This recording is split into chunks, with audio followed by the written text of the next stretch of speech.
It is a truth universally acknowledged. I myself have noticed my growing resemblance All that is to a gold daffodil. does not glitter. To how I would die. Not all. Though I had reason enough in the last few months. If you want to rebel from inside the system. But because they tell us that dragons I'm your host Vicky from Miss Vicky's Bookcase. Let's begin our story together. I just have to put it out there. I'm really excited to share with you my subject for the day.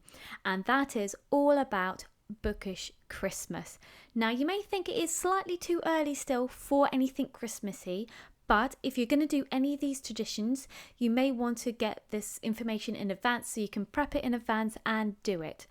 So I'm going to share with you 3 different Bookish Christmas traditions, and one of which is my absolute favourite, and I'm going to save that one for last because we've only been doing it for about 3 or 4 years. Yeah, about that. I think this is our 4th year. And this one gets me the most excited about Christmas and about books and about Christmas traditions. So I'm going to start with the very first one, and this is a very easy one to do, and it's something that does need a little bit of prep in advance. Now, if you have any children, this is a perfect thing to do, and that is to do an Advent book countdown. Now, you can do this in a variety of different ways. You can do the whole month, which is 24 books. You can do 12 days in the lead up to it. You can do it any with which way you want. You can also keep books to one side so that you only read these books at Christmas, and that is something I tend to do because I do actually do this book advent calendar. In fact, I actually bought some brand new books to do this with, and they are picture books, and I'm so looking forward to it. I'm really excited. If you look on my Instagram page from the beginning of December, you'll see them. They are very religious orientated, so just so you know, but that shouldn't stop you from having a look and peek what I've got. I'm really excited to share those books with you, and I'm going to be opening one each day. Now, the company I bought them from, they very kindly wrapped the entire 24 books up, and which thank you very much, because that was saving me a lot, and I'm just excited to share that. And if you're an adult and you don't have any children, please just do it anyway, because it's a lot of fun, and there are a lot of traditional books out there at Christmas that a lot of people like to reread. There's things like Tolkien's Letters from Father Christmas, there's The Snowman, there's The Night Before Christmas, and there are so many beautifully illustrated books, and it's something that can really get you into the spirit. And if you are, as I said, if you don't have children, it's great to be able to reminisce about past Christmases, because you kind of have those rose-tinted glasses on where you don't remember the really bad bits, but you can remember the really fun bits of it, and it's a lot of fun. I keep repeating a lot of fun, but seriously, it is a lot of fun. And also, I tend to find that if I've got something to unwrap right the way through Christmas, I'm not so desperate to open my Christmas presents on Christmas Day. Well, that's a slight lie.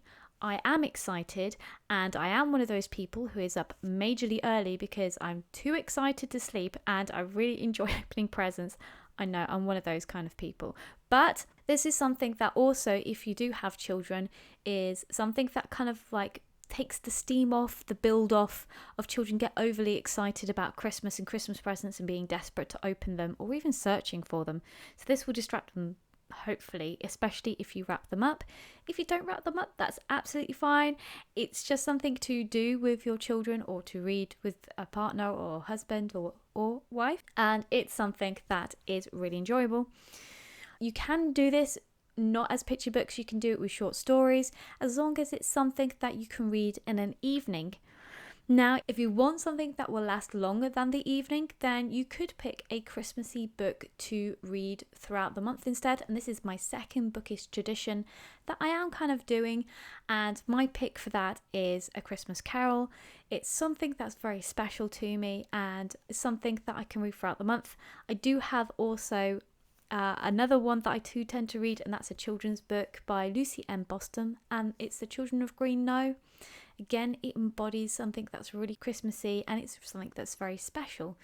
So it's one of those where I can read it over several evenings or listening to it. I especially love it when the full cast audio does the Christmas Carol. There is something, again, very special about it and worth having a listen. So that's my second bookish Christmas tradition to talk about, and that is picking a Christmas book that you love to read each Christmas and have a little bit of a reread.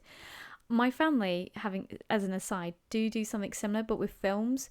And if you can believe it, this is just a total side note, I know, totally off the book subject, but it gives you some flavour idea that you don't have to have a Christmas book to read in the month of December. You could have a winter book. So my family traditionally watches an Arthur Askey film every single Christmas Eve. We really enjoy watching it. Usually it's The Ghost Train. And I have to say, when we were kids, Mom recorded it and we were all rolling our eyes going, it's black and white, don't like black and white. And she made us all sit down and watch it, and we loved it. Absolutely loved it. And it's something that most of us actually carry on each year. And we will watch The Ghost Train or The Backroom Boy. That's my other favourite one because it's just so funny. Neither of which are Christmassy, but it is all about Christmas traditions. And if you want to read something that is about sunshines and beaches, that is for you the thing that embodies your Christmas, go for it. There is no wrong or right to any Christmas traditions. It's whatever you establish and how you feel about it. It just so happens that the books I want to read for Christmas are very Christmassy. Well, the Lucy Ann Boston one isn't quite so Christmassy. It's very wintry and I just love reading it. It does feature Christmas though, so it kind of goes there a little bit. Anyway, moving on to my very last Christmas tradition. You'd be happy to know, by the way, that unlike normal, where I waffle on forever and a day and this is going to be super long, this is not a super long episode. You'd be wiping your brows with relief because I know I do ramble a little. And the last Christmas tradition that I wanted to talk to you about is something that is a tradition in Iceland, which started out in World War II, I believe. And the thing was, in World War II, lots of things were rationed, and it just so happened paper wasn't rationed in World War II in Iceland, which, you know, is a relief to anyone who is a bookworm. And this meant a lot of people in Iceland started to buy books for people for Christmas, and it just exploded from there. And it actually has an official name, so if you do want to look it up, and I'm gonna probably not say this very well, but it's called Jólabókaflóð, which basically means flood the world with books. I mean, it just says it all there, really. And this is my absolute favourite tradition because in a lot of places in Europe, it is actually more traditional for people to receive gifts the day before Christmas, so on Christmas Eve. This Jólabókaflóð tradition is something that happens on Christmas Eve, and this is probably why it's one of my favourite things, where the whole family basically gathers together, they receive a gift of a book, and then basically it's like a group reading session where you just snuggle down nice and cosy with some hot chocolates and nibbles, and you just read your book. And again, this is something that's probably going to be great for kids because this kind of bleeds off the excitement a little bit, because if they're so interested in reading and looking at books, they may actually wear themselves out a little bit, and that includes some of the adults that get overly excited. Yes, Mum, I'm thinking about you because you do get very excited about Christmas.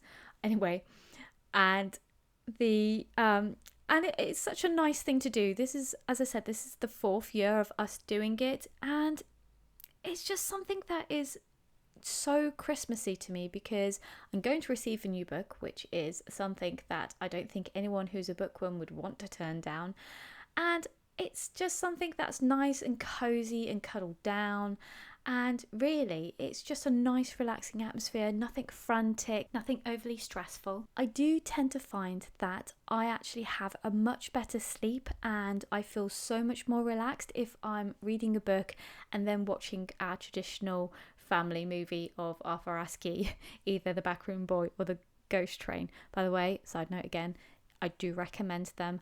Hilarious, really hilarious. In fact, I can't help giggling every time I think of either one of them because it's just so funny, and it's not slapstick, which is great because I'm not a fan of slapstick. But anyway, I'm digressing again. So coming back to Jólabókaflóð and the tradition of Christmas Eve, it's something you could easily incorporate if you do a Christmas Eve box, or if you kind of want a more calming atmosphere, or you want to distract children because you're on the frantic last minute wrapping and you kind of need them not to be anywhere near where you're wrapping. So it's a good tradition for that. But I have to say, it is one of my most favourite bookish traditions ever because I have never had a bad experience with doing this, and I have had such an enjoyable time that I just want to share the love of this and to encourage anyone who's heard of Jola Book of Flood to take part in it, because there is nothing wrong with having a really good book, whatever your style is, and to be able to enjoy it. So there you have it. Those are my 3 bookish traditions. If you have a bookish tradition that you really like doing at Christmas, feel free to message me at Miss Vicky's Bookcase on Instagram, because I'm always happy to hear about new bookish traditions that I could possibly incorporate into my life, because there is nothing wrong with having lots of bookish traditions. And just a reminder, if you really like seeing book unwrappings, because that's what I'm going to be doing every day in December, feel free to jump over to my Instagram page on Miss Vicky's Bookcase and see what I unwrap. And I will see you in the next podcast. Bye! Our story together has come to a close. Join me next time for a new adventure. Morpork, pearl of cities. People really are This like houses is not with vast rooms and tiny Libraries were full of ideas, perhaps the most dangerous and powerful. She delighted in the smell of the ink, the rough feel of the paper. had commented once that Neil had a story that gift can for only making be someone enjoyed want to by punch children him. is Just not the a same. good children's Very story. weak-minded in the slightest. refused to be influenced by literature and poetry.